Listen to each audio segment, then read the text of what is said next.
So now the question on the amniotic fluid. So in the US, the FDA does actually not allow any companies currently to have live, living stem cells in a vial that come from another human.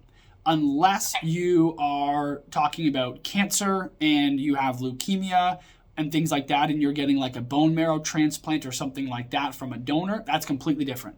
In the world of orthopedics and everything outside of oncology, the FDA has not approved any products in the US to have living stem cells in them for use in another human.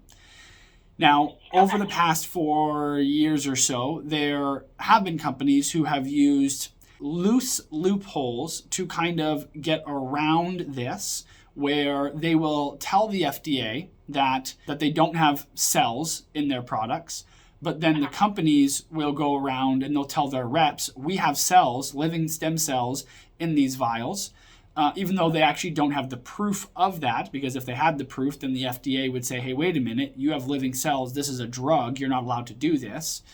And then doctors go around saying that they're injecting stem cells when it comes from a vial.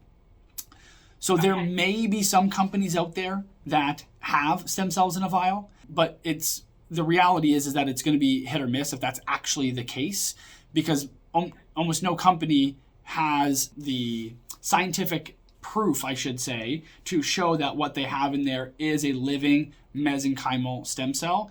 They've usually botched their what are called white papers, which is basically the research paper to show what they have in it.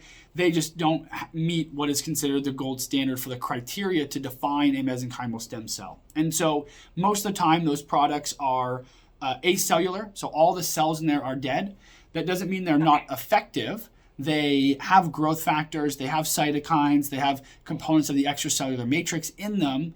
However, they are overpriced in my opinion, because they're priced as if they were a living stem cell treatment, but there's no living stem cells. It's just growth factors and things like that. And so while people can get better from them, they, in my opinion, are grossly overpriced because of that.